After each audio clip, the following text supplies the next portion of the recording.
If you're going to do a podcast, do it really well. Don't start a blog and a podcast and a YouTube channel and a series of Instagram lives or LinkedIn lives or whatever. Just really do like something small. And that's kind of a core part of building a brand is like, if you're scattered and you end up, kind of just abandoning one platform, that might have a worse impact than if you had just not done it at all to begin with. Hey, what's up, everybody? Welcome back to another episode of Podcast Success Secrets. But I'm personally excited about this one just to kind of dive in to Shoshana. That's how you say your name, correct? Shoshana, yeah.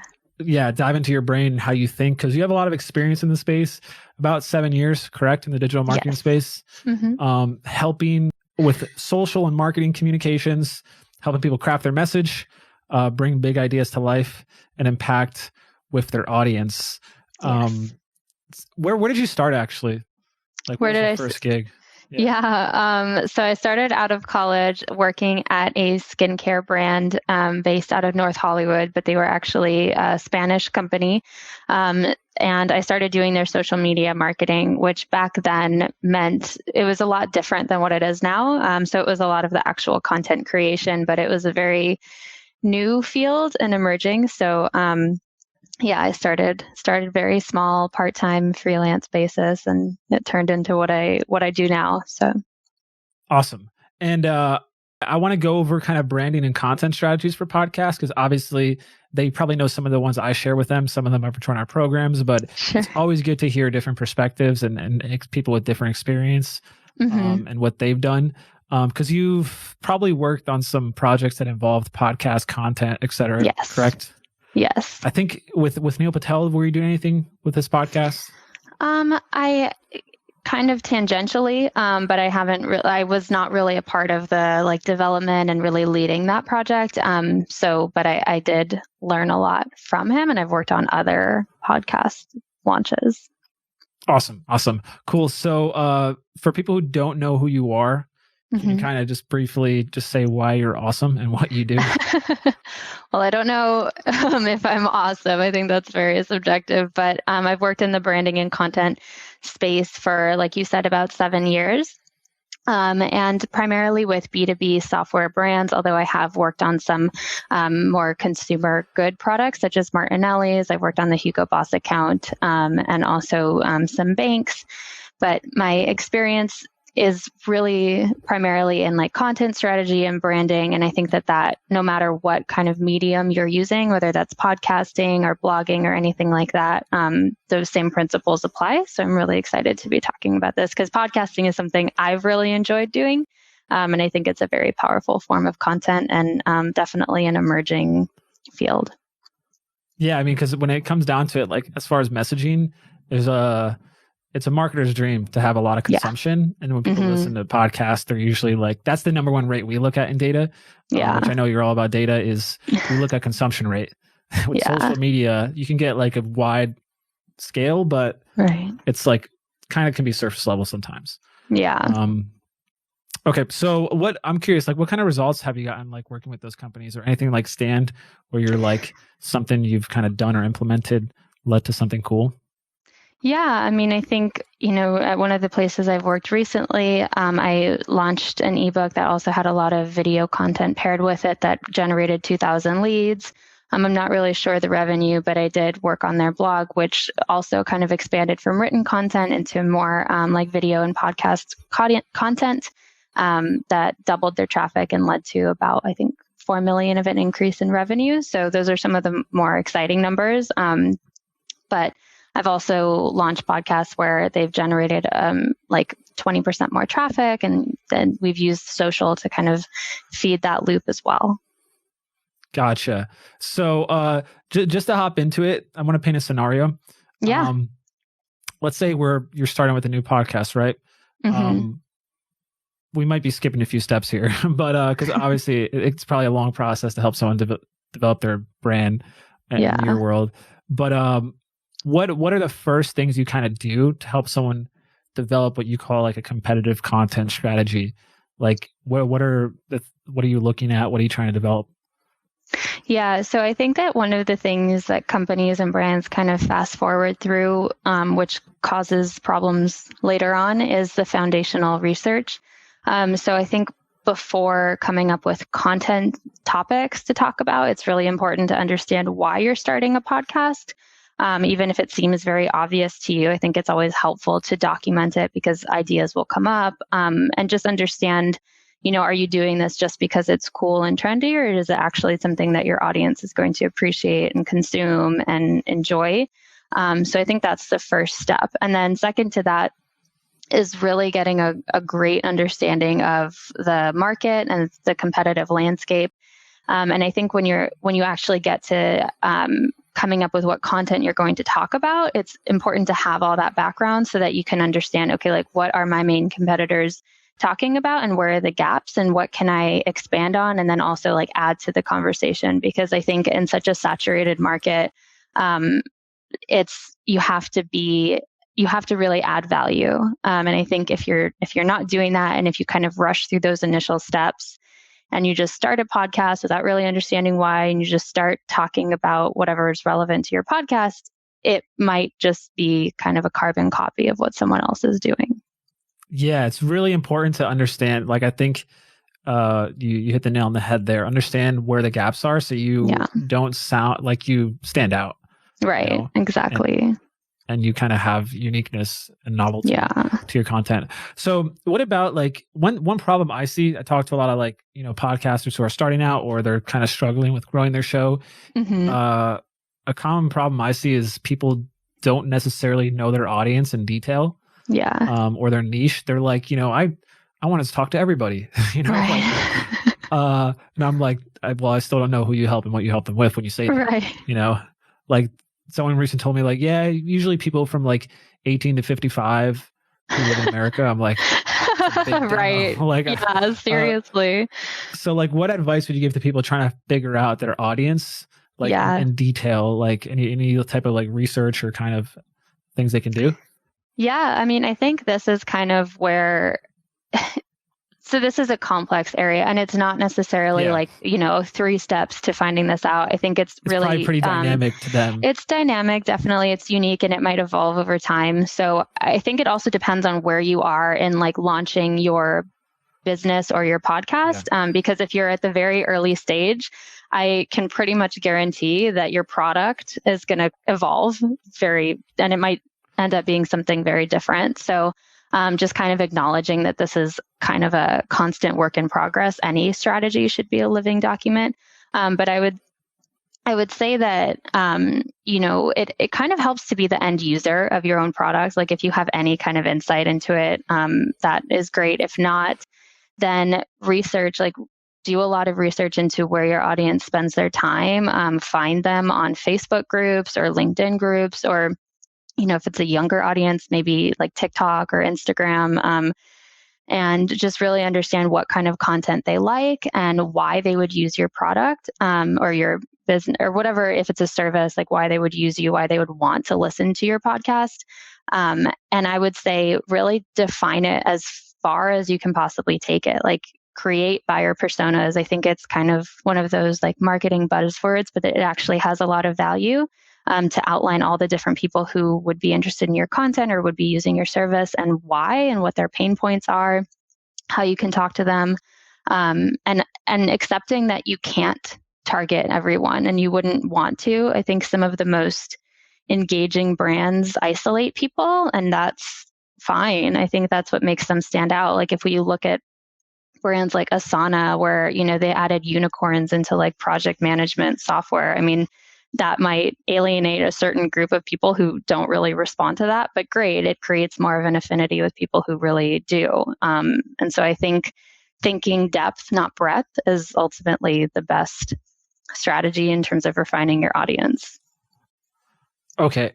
What do you mean they added unicorns? Like that's like their brand mascot? No, I mean, they have, I don't know if it's necessarily their brand mascot, but they have a lot of that kind of imagery. Like if you're working in the software and you complete a task, there's like a unicorn that flies out. That's really funny because when I first used Trello like a bunch of years ago, my background image was just a unicorn. Oh, that's funny. So I think I was ahead of the curve. Yeah, I know. Unicorns. Okay, so I just to echo that, like I think that what you said there is really important, being the user of your own product. Because that is one thing I've noticed from people who are constantly growing and like have a good audience and loyal is that they're evolving. Right. And that to do that, it's like the product iteration never ends, especially nowadays. Like it's always you have to update it, keep it fresh, etc. And you can only do that if you're like in the trenches. That's something I've been doing more recently too, just looking at everything I'm doing. Yeah. Cool. So I want to talk about like data-driven messaging.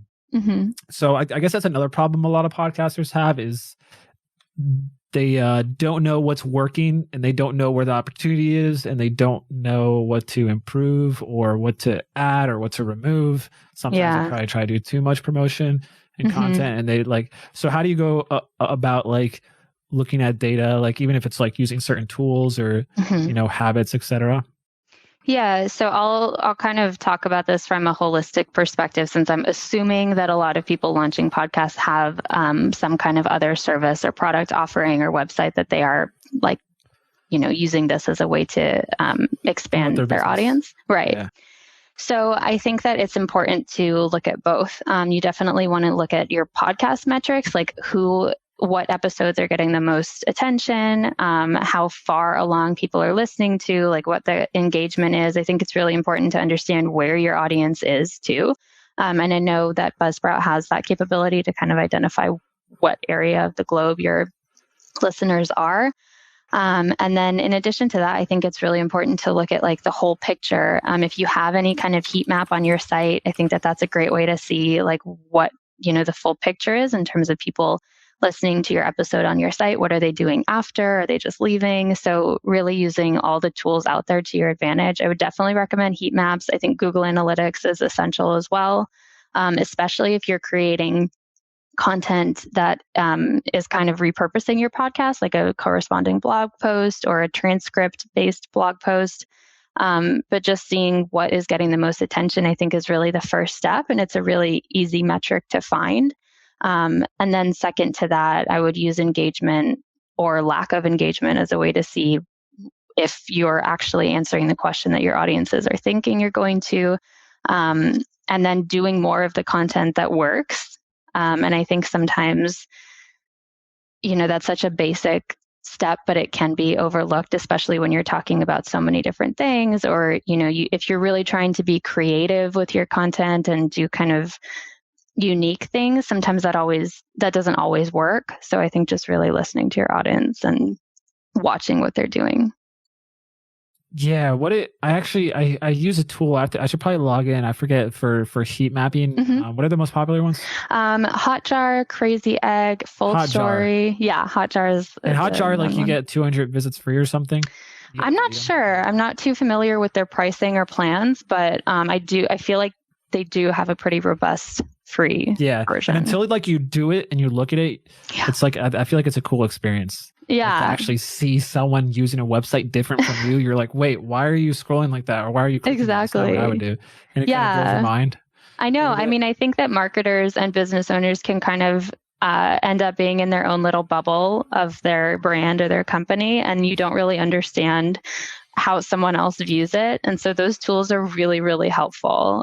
Sometimes I feel like analytics can be kind of I don't know, I'm not really a numbers person. So for me, it's always been do I have to? But the more I just accepted that this is like an essential part to developing a content and brand strategy, the more it became like almost fun. And you're like, oh, okay, I'm really learning something about my audience. Because I guess we all forget where we started and our thinking and kind of our objections and our desires, etc. Totally. When we first started. So I'm curious, this might be something you could probably shed some insight on. Yeah. When it comes to goals and like, you know, setting a vision or like kind of a target you want to hit, like how do you go about that? Like for people looking, obviously the goals are different for everybody. But like what you know, what is that process looks for you for like tracking and setting goals with your content? Well, I think there's a very like various ways you can go about it. OKRs is one that has gained a lot of popularity in the recent years. I think that that's, a pretty helpful framework. But I think being realistic and also shooting high is like, that's a tricky balance to find. I think that if you get it like at the extreme of either, like it can be kind of either really disappointing or really, like you don't really feel like you're getting to where you want to go. So I think just being really realistic, looking at where your numbers are now, like if you have 5,000 website visits a month, you're probably not going to get to 20,000 within the next 3 months. So scale it back a little bit. But I think it's helpful to kind of develop some cadence of when you're checking where your status is. So whether that's weekly, I think daily for me personally is a little bit too much, but maybe for someone else that works. But I think most importantly, like having a regular check-in point is really important. If you're working with a team, I would build that into your team collaboration process. And, every, like in the middle of every month, you're going to do a status check, or in the middle of every quarter or monthly or something where there is a lot of accountability built in, because I think that that's one of the biggest downfalls of goal setting is like you set this awesome goal and then you kind of just forget to check it. And then 4 months go by and you're like, oh, right. I totally forgot that that's what I was supposed to do. Yeah. Me personally, like we have OKRs every quarter and there's 3 objectives. And Monday, Wednesday, Friday, we review one of the objectives and status, etc. OKRs, people don't know, it's objectives and key results. So what are the big objective? Like I want to increase revenue. And then what are the results you track? One tip I learned from one business coach is that you want to set it high enough. So, even if you hit 70%, like best case scenario, like that's still good. Mm-hmm. So you want to have kind of just like that's still buffered to like stretch, but not like stretch too far where it's unrealistic. Right. So you touched on one thing there that I think you have a lot of experience in, which is probably another problem a lot of people experience. That's why people hire our agency, because they don't know how to build a team.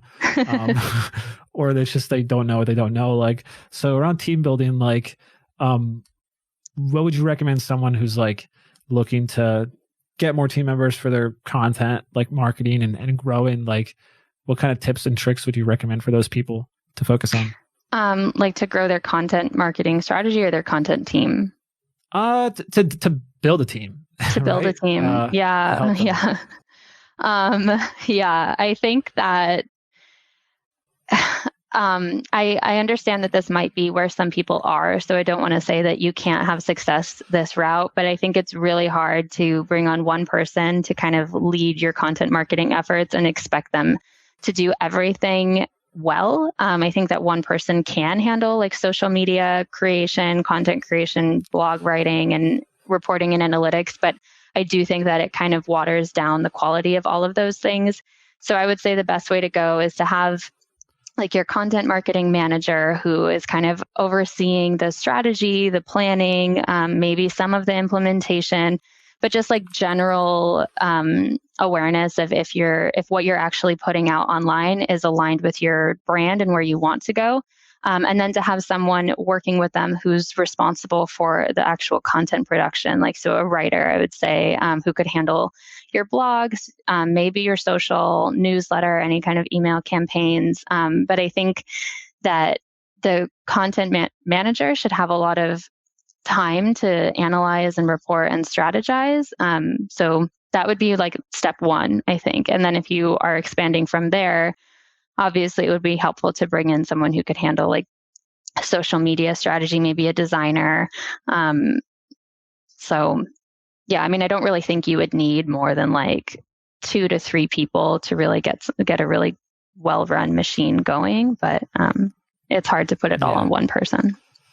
Yeah. And it's with the production piece, I always equate it or tell people like, it's almost like if you're making the content and then you're also producing it, that time producing it or not producing it, like editing it and kind of like chopping up or whatever you do to promote it could have been spent making more content. Exactly. Yeah. And, well, if you get someone, you can do like double the output, maybe even exactly. More. Yeah. And it gives you that freedom of mind. Cool. So, okay. So another topic I wanted to go over is podcast promotion. through like partnerships and collabs and even sponsors. I think it's a different kind of relationship when you're at a certain level, sponsors. But I guess right now, like partnerships and collabs, like what experience or like knowledge do you have in that topic? Yeah. So I think that they're a really great avenue for marketing. And I think you can see a lot of success. If anything, you're building a relationship which could develop into something else in the future. I think that depending on your industry, like you would have to find the relevant place to reach out. I've always used LinkedIn, but again, like my experience is in B2B SaaS space. So that was really a great tool for me. But I think it's a balance of a numbers game and then also, sending an outreach message that really highlights why this is a good fit. I would give them a lot of information up front. Like personally, on the receiving end of it, it's really frustrating to get a message like, hey, I would love to do a partnership marketing effort with you. Is this interesting to you? Like, I don't know, like give me more information. So provide some potential topic ideas. I would even say like where you think your audiences overlap, but talk about that up front so that when they're seeing it, it's a little bit more incentive to actually see how this might materialize and what the benefits could be. But I think, reach out to a lot of people. It's hard to get responses, and it's hard to know who has the time to do these things. So I think it's just important to kind of keep reaching out.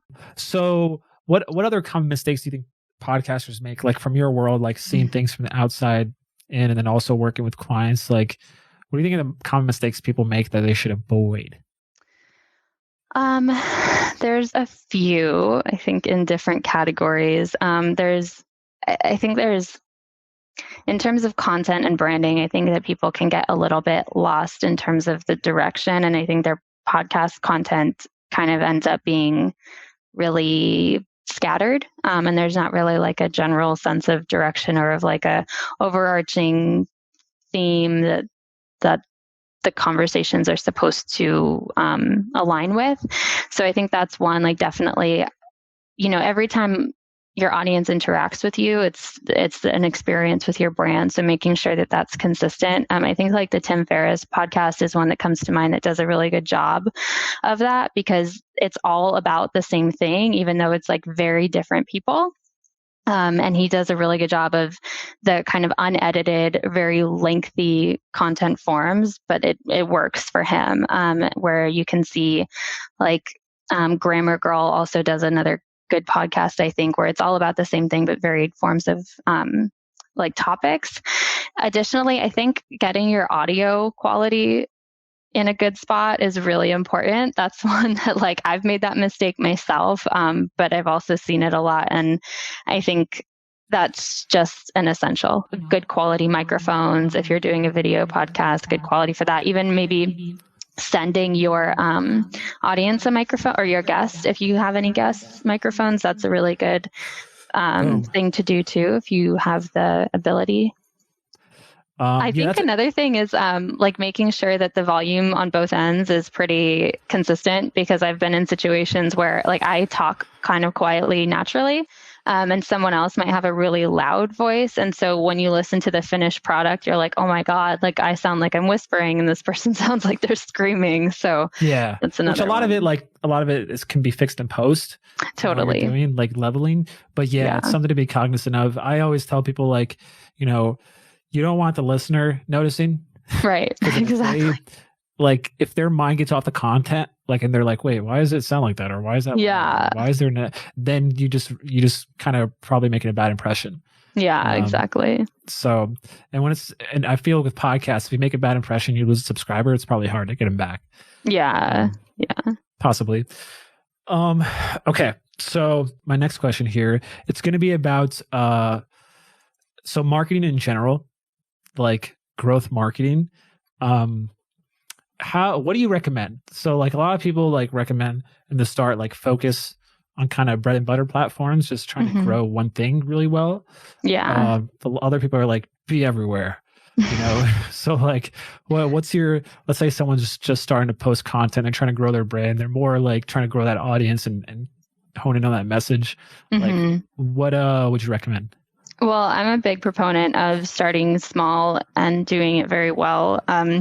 I think that, marketing can be a really huge money suck. So I think it's important to start slow to go fast. And I think that in the process, especially if you're new, like as you start to engage with your audience, you're going to learn so much about them and about your business that is kind of essential to expanding well and doing it right. So I think definitely start small. Like, if you're going to do a podcast, do it really well. Don't start a blog and a podcast and a YouTube channel and a series of Instagram lives or LinkedIn lives or whatever. Just really do like something small. And that's kind of a core part of building a brand is like, if you're scattered and you end up, kind of just abandoning one platform, that might have a worse impact than if you had just not done it at all to begin with. Yeah. What would you say is like when, I guess, working with clients or just for your own stuff too, like was one of the biggest struggles you encountered and like, how did you kind of solve it, I guess, or get over it? Well, I think this is kind of pertains to written content, but if you ever have someone coming on your podcast or someone producing content for you, or you're working with a freelancer, make sure that they have experience in the areas you need. Like one thing I saw a lot was people would hire freelance writers who had no relevant experience to their industry, and that would be a really big hurdle because there's a huge learning curve and both parties end up getting really frustrated. I think for podcasts too, it's really important to get aligned on like what you're going to be talking about or general topics, and maybe even like do a quick like get to know you chat with the person you're going to be speaking with so that there's no surprises. I think that is one of those things that is really apparent as someone listening to podcasts. So just doing that groundwork up front, I think is an important piece. Gotcha. Okay, so is there anything that you're kind of like geeking out on recently or just like super into related to digital content marketing? I'm really interested in how augmented reality and virtual reality are going to come into play. God, you didn't say TikTok. Okay. No, I don't really work in any kind of industries where I have a younger audience. So lucky for me, I don't really have to. Yeah, I don't see TikTok as like a business opportunity. I see it as like a brand opportunity, like growing your presence. Yeah, it could be. It's not. I honestly, every industry I've worked on has primarily used LinkedIn because it's more of that business owner audience. I feel like LinkedIn is even growing more now with like the pandemic and. Oh, totally. Yeah. So. I think people who used to, be in offices all the time now are working remote at home, and LinkedIn is a great opportunity to have some of that like interaction into their corporate. Okay. So can you touch on that? So augmented reality and virtual reality, like, so what opportunities do you see in that when it pertains to like online business, content marketing, et cetera? Well, I mean, I think, it's to me too, it's not something I've really done a lot with in my marketing strategies yet. But I think if you have a brand where it's really related, I think that it could just be a really fun experience. I think that most people love interactive content. So if you have something where on Instagram you can, see furniture in your house just by like putting up the photo to your wall. I'm still really unsure of like how the actual technology works, but I think that it's something that can be explored, and I don't think it's right for every brand, but yeah. Have you ever played a virtual reality game? No. I have. How is it? Do you like it? There was one, it was like a month ago. It was like a music event that was virtual. It was like a game. Cool. Downloaded, and it's like you walk around at different stages, etc. It was unique that there's other people kind of in that, and then it's like 3D. But I just don't know how it's going to evolve as a platform. Obviously, it's to be the next big thing, but yeah. My brother actually is in virtual reality. He works on a game. It's on Steam. It's really cool. It's called Sound something. I forget. But the way it works is it's like meditation. Oh, wow. It actually tracks your breath, and the visuals change as you breathe. Oh, that's cool. Yeah, and it's like it becomes more like it's a lot of just like geometry and like etc. So they're doing pretty well. That's awesome. So, that's really cool. Yeah, I mean, I would love to try that. I think you could do it just without like just on your desktop, but virtual reality is way different. Like with the goggles. Oh wow.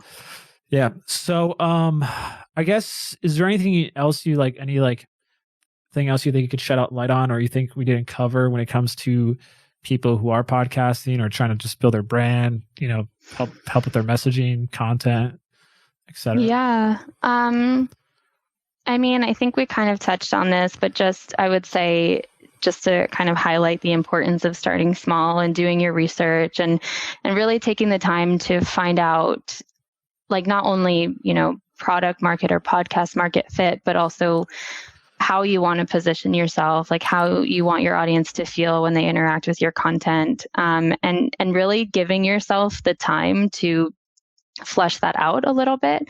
Like look at your competitors, think about what you like and what you don't, or what you would want to hear or know if you were in your audience's shoes.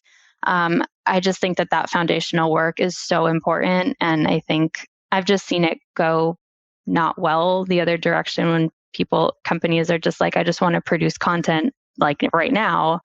And that's great, but it ends up getting really messy later on. So yeah, and it's apparent when it's not thought out. Yeah. Because it is something that like requires you to use your brain and like brainstorm, and it's sometimes it has to pivot. Yeah. You're like, let me try this, and then you test it. It's almost like you're a detective. Exactly. Like, let me try these angles and this audience, and like that's picking up traction. That's not, Right. Yeah. But I guess big companies don't like operating like that. Yeah. But you have a lot of experience working with big companies, correct? Yeah, I have kind of a blend of bigger companies. Like Martinelli's is obviously a really well-known brand. Is that water? Martinelli's knows sparkling apple juice. Oh, sparkling. Okay, that's interesting. Or cider, sparkling cider. Okay, because I'm obsessed with like soda water. Oh, me too. Yeah, no, I didn't. I like buying by the cases. Like, oh my god, I know. I have a carbonation tank actually to like make my own spark. That's actually smarter. I know. I'm addicted. Yeah. With Martinelli, what do you do with them exactly? I don't work on them anymore. I worked on their account when I was at Mind Groove, which is an advertising agency in San Diego. But I worked on their blog and their social and kind of general like content strategy, although that was earlier in my career. So I was less leading things. But. Gotcha. Actually, I'm curious to get your opinion. Like, how do you see the landscape right now with everything like in the social marketing world? Obviously, the pandemic is changing things. Like, is there more opportunity? Is there like certain things you see companies, brands wanting more of or like interested in? I mean, I think it's really interesting because I think not that this wasn't true before the pandemic, but I think it's become even more of a necessity now for brands to be more than just a service offering or a product offering. I think consumers are like wanting there to be a bigger purpose than providing a service or buying something. I think that with all of the kind of social justice movements, people are wanting brands to speak up and align with something and take a stand. And I think that kind of authenticity will become more and more important. And I think the actual like putting your money where your mouth is will also become more important. I think that people are very savvy now and can really recognize like social justice washing or greenwashing and when it's fake and when it's real. So I think that incorporating some kind of realness and human piece to your content and your social and your podcast is pretty important. I was kind of suspicious when there was a Facebook ad boycott, which is still going on, I guess. Yeah. Like, and it's all around like hate speech and I'm almost positive they're just doing this for the publicity, and they were going to cut budgets already because what's happening. The Fortune 500, like Coca-Cola shouldn't be spending money right now, like and all this stuff. Like, I thought I was like, man, these companies are just trying to save face. Yeah, I think that is happening a lot. I do think that there are brands who really do believe in their mission, but they are harder to find, and I think that they're usually not the most popular ones. I'm curious, do you have a podcast? No, I did, but I stopped it. It was kind of a personal venture, and I actually have found that I enjoy building other people's podcasts and brands more than my own. So. Gotcha. So like what's going on in your world? What are you working on? Like if people want to follow you or kind of work with you, etc. So I you can find me on LinkedIn, Shoshana Luria. I do content and brand strategy. Can you spell that? Yeah. I've already misspelled it like the first name like 10 times. I forgot the H a lot. Yeah, sure. No problem. So Shoshana, Shoshan as in Nancy A. And then my last name is Luria, Luria. So you can follow me on LinkedIn, and I do work on content and brand strategies for various clients. So I'm not, right now, I don't have like an active project that I'm working on, although I do have a couple of clients, but there's no like big, amazing thing I'm launching at the moment. Gotcha. So you guys can connect, add Shoshana on LinkedIn if you want to connect with her, and appreciate you guys listening. Any last words? No, I think that's it. Yeah, I would love to chat further if anyone has any other questions, and I'm totally reachable on LinkedIn. So thank you for having me. Boom. Okay. Awesome. See you guys later.